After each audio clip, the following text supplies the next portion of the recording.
नमस्कार, मैं हूं फरीद अली। डिक्टेटर में आज कहानी रूस के तानाशाह जोसेफ स्टालिन की। सोवियत रूस के शासक जोसेफ स्टालिन को कभी कम्युनिस्टों का आदर्श माना जाता था। वो सोवियत संघ का बहुत बड़ा हीरो हुआ करता था, लेकिन आज उसे नरसंहार करने वाले तानाशाह के तौर पर याद किया जाता है। स्टालिन की जिंदगी को देखें तो ऐसा लगता है कि वो हीरो भी था और विलन भी। खुद को भगवान कहने वाले जोसेफ स्टालिन ने अपने वक्त में इंसानों को चींटियों से भी कम अहमियत दी। उसने बेशुमार लोगों को कत्ल करवाया, लेकिन उसके हाथ अपने जाती मकसद के लिए लोगों के गले काटने से कभी नहीं कांपे। उस पर लाखों लोगों के खून का इल्जाम था। तो हम आपको बताते हैं जोसेफ स्टालिन की इनकलाबी जिंदगी से खूनी तानाशाह बनने की पूरी कहानी।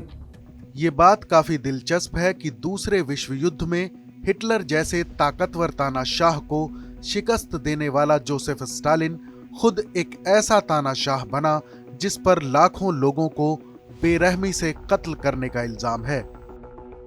जोसेफ स्टालिन का जन्म 18 दिसंबर 1818 को जॉर्जिया के एक छोटे शहर गोरी में हुआ था। उस वक्त जॉर्जिया रूस के जार साम्राज्य का हिस्सा हुआ करता था। स्टालिन का बचपन अच्छा नहीं गुजरा क्योंकि परिवार की माली हालत अच्छी नहीं थी। स्टालिन के पिता पेशे से मोची थे और मां कपड़े धोने का काम किया करती थी। जोसेफ के पिता रोज शराब पीकर उसकी मां के साथ मारपीट किया करते थे। स्टालिन के बचपन का नाम जोसेफ विसारियोनोविच जुगाशविली था। उसने 30 साल की उम्र में अपने नाम में स्टालिन जोड़ा, रूस में जिसका मतलब लौह पुरुष होता है। बताया जाता है कि स्टालिन की मां उसे पादरी बनाना चाहती थी क्योंकि वो धार्मिक विचारों वाली महिला थी। जोसेफ को जॉर्जिया के ऑर्थोडॉक्स चर्च में पादरी की पढ़ाई करने के लिए स्कॉलरशिप मिलने लगी, लेकिन उसकी दिलचस्पी धार्मिक शिक्षा के बजाय चोरी छिपे कार्ल मार्क्स की किताबें पढ़ने में रही। कार्ल मार्क्स के विचारों का उसके जहन पर गहरा असर हुआ और वो रूसी बादशाहत के खिलाफ चल रहे क्रांतिकारी आंदोलन में दिलचस्पी लेने लगा। जोसेफ ने सेमिनरी की परीक्षाएं नहीं दी तो 1899 में उसे सेमिनरी से निकाल दिया गया। स्कूल से निकाले जाने के बाद जोसेफ स्टालिन सरकार के खिलाफ आंदोलन में शामिल हो गए। उन्होंने सोवियत हुकूमत के खिलाफ मजदूरों के प्रदर्शन और हड़तालों में शिरकत करनी शुरू की। फिर लेनिन के नेतृत्व में शुरू हुए बोल्शेविक आंदोलन का हिस्सा भी बने। बैंक में डकैती के साथ ही कई आपराधिक वारदातों में शामिल रहे। इस तरह इकट्ठा किए गए पैसे से वो बोल्शेविक पार्टी फंड में मदद किया करते थे। साल 1902 से 1913 के बीच स्टालिन को कई बार गिरफ्तार करके जेल भेजा गया। फिर उन्हें साइबेरिया निर्वासित कर दिया गया। स्टालिन का पारिवारिक जीवन भी अच्छा नहीं रहा। 1906 में उसने एकाटेरिना काटो नाम की लड़की से शादी की। एक बेटा हुआ जिसका नाम याकोव रखा गया। याकोव दूसरे विश्व युद्ध में जर्मनी के खिलाफ लड़ा। उसे जर्मनी ने युद्ध बंदी बना लिया और वहीं उसकी मौत हुई थी। 1919 में पत्नी एकाटेरिना की मौत के बाद स्टालिन ने दूसरी शादी कर ली। दूसरी पत्नी नाडेदा नादिया अलीलुयेवा एक रूसी क्रांतिकारी की बेटी थी, लेकिन दूसरी पत्नी नादिया ने 1932 में आत्महत्या कर ली, जिससे स्टालिन को एक बेटी और एक बेटा थे। शादी के अलावा भी स्टालिन का कई महिलाओं से ताल्लुक रहा और कई बच्चे भी हुए। जोसेफ स्टालिन के लिए कामयाबी का रास्ता तब बना जब साल 1912 में बोल्शेविक पार्टी की पहली सेंट्रल कमेटी में उनकी नियुक्ति हुई।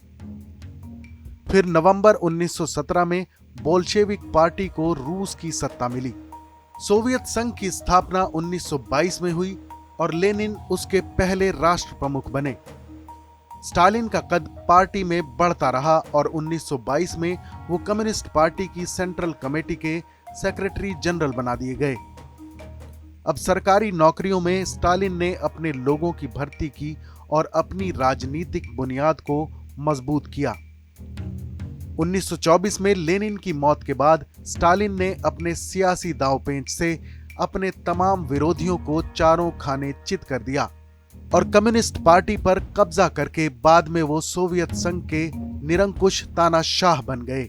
सत्ता संभालने के बाद स्टालिन ने सोवियत संघ को औद्योगिक सुपर पावर बनाने के लिए काम शुरू किया। उन्होंने इसके लिए कई पंचवर्षीय योजनाओं की शुरुआत की। विकास का ये मॉडल अर्थव्यवस्था पर सरकारी नियंत्रण पर आधारित था। फिर किसानों से जबरदस्ती जमीन लेने का काम शुरू किया गया। जब रूस के लाखों किसानों ने जमीन देने से इनकार किया तो बतौर सजा या तो उन्हें गोली मार दी गई या फिर देश से निकाल दिया गया। लोगों की जमीन छिनी तो पूरे सोवियत संघ में अकाल जैसे हालात पैदा हो गए। लाखों लोगों की मौत हो गई। साल 1930 में स्टालिन ने उन लोगों से छुटकारा पाने के लिए अभियान चलाया जिन्हें वो अपने लिए खतरा समझता था। स्टालिन ने अपनी खुफिया पुलिस की ताकत बढ़ाने के लिए लोगों से एक दूसरे की जासूसी करवाई।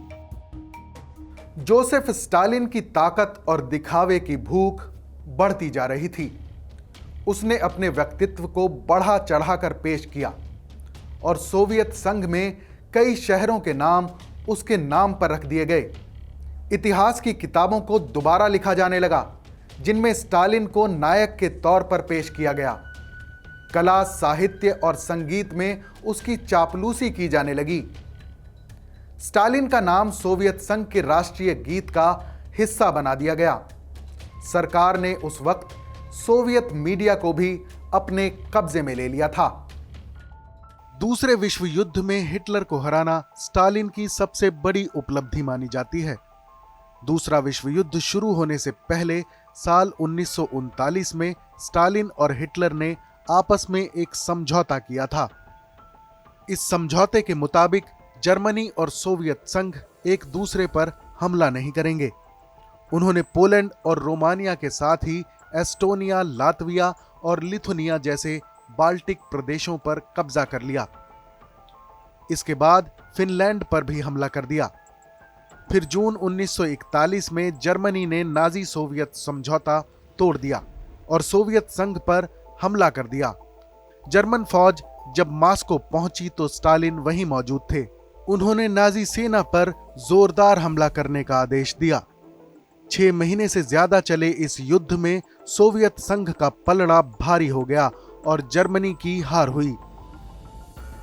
जीवन के आखिरी दिनों में स्टालिन को दिमागी बीमारी हो गई थी।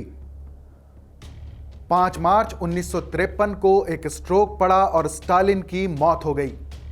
स्टालिन की लाश को मॉस्को के रेड स्क्वायर के मकबरे में सुरक्षित रखा गया, जहां उनका शव 1961 तक रहा।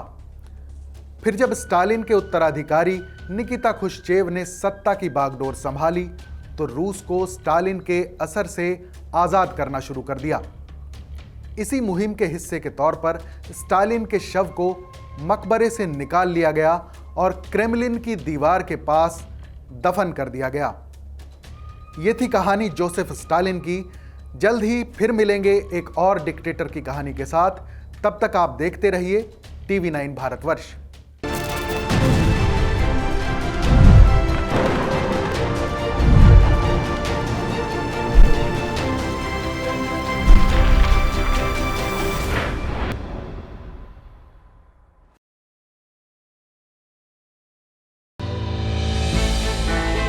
हमने की गलती फिर एक बार, कोरोना ने किया दोबारा प्रहार। मास्क, 2 गज दूरी, करें अपनी सुरक्षा पूरी। कोरोना टीका हम सबको लगाना है, मिलकर साथ समझदारी से कोरोना को हराना है।